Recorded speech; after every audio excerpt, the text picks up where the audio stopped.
Hi welcome to view point. మరోసారి తెలుగువాడు గర్వపడాల్సిన వార్త, పవన్ కళ్యాణ్ జనసేన అధినేత మళ్ళీ దేశంలో ఇంకో చోట 100% స్ట్రైక్ రేట్ సాధించారు. ఆయన ఎక్కడైతే ప్రచారం చేశారో ప్రతి చోట విజయం లభించింది. ఒక్కసారి వాళ్ళు ఏమన్నారు, ఆ అభ్యర్థులు ఏమన్నారనే ఆడియో వినిపిస్తాను ఒక్కసారి మీకు. मैं श्री पवन कल्याण गारू जी का बहुत बहुत आभारी हूँ.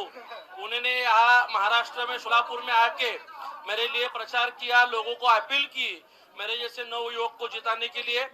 मैं उनके सभी फैंस और सब उनको चाहने वाले सभी लोगों का बहुत बहुत आभार व्यक्त करता हूँ. सर यहाँ सोलापुर में मेरे मतदार संघ में 2 घंटा कम से कम पूरा रोड शो किए और उनके सपोर्ट की वजह से ही इतनी बड़ी जीत हासिल हुई.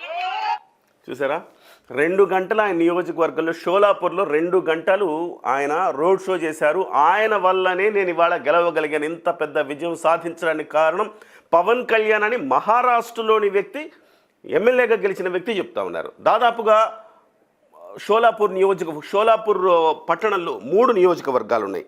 ఆ 3 నియోజకవర్గాలు కూడా గెలవటం జరిగింది. ఆ 3 నియోజకవర్గాలతో పాటుగా మిగతా నియోజకవర్గాలు ఎక్కడైతే ప్రచారం చేశారో ఆ నియోజకవర్గాలన్నీ పవన్ కళ్యాణ్ సారథ్యంలో ప్రచారం చేసినందుకు గెలవటం అనేది ఇక్కడ మనం ప్రధానంగా చెప్పుకోవాలి. ఇదే అంశాన్ని పవన్ కళ్యాణ్ గారు స్వయంగా ట్వీట్ చేశారు. ఇదే అంశాన్ని వాళ్ళ మీడియా ఆఫీసు ఒక ప్రెస్ నోట్ కూడా రిలీజ్ చేసింది.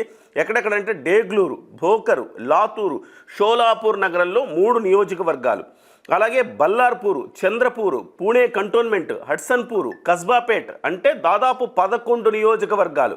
11 నియోజకవర్గాల్లో గెలుపు సాధ్యమైంది బికాజ్ ఆఫ్ పవన్ కళ్యాణ్ అంటున్నారు. ఇక్కడ మనం తెలుసుకోవాల్సింది 11 నియోజకవర్గాల్లో మాత్రమే ఇక్కడ పవన్ కళ్యాణ్ జగన్మోహన్ రెడ్డి గారు గెలవడం జరిగింది. 175కు పోటీ చేస్తే 175లో 11 గెలిచారు. అక్కడ మహారాష్ట్రలో 11 నియోజకవర్గాల్లో ప్రచారం చేసి 11కి 11 నియోజకవర్గాలు గెలిపించిన ఘనత పవన్ కళ్యాణ్కి దక్కుతుంది. ఈ సందర్భంగా ఆయన ఒక ట్వీట్ కూడా చేశారు. అంటే మహారాష్ట్రకు సంబంధించి ఆయన మహారాష్ట్రకి వెళ్ళిన తర్వాత సహజంగా మనం ఇక్కడ ఒక అంశాన్ని మనం గమనించాలి.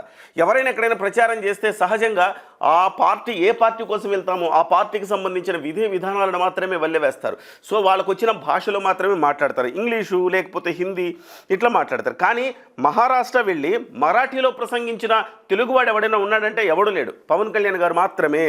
ఆయన దీని మీద ట్వీట్ చేశారు, సంతోషాన్ని వ్యక్తం చేశారు. జై భవానీ, జై శివాజీ, జై Maharashtra.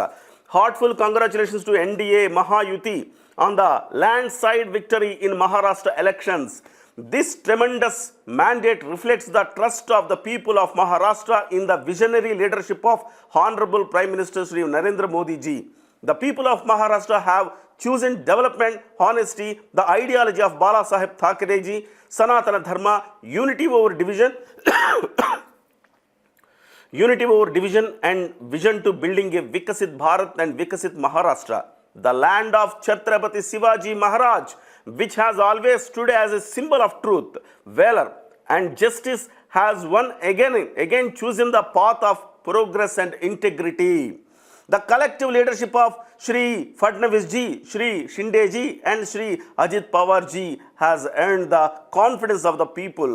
I am confident that the Maharashtra government will work towards the achieving the ambitious goal of 1 trillion economy, thereby contributing significantly to India's vision of becoming 5 trillion economy.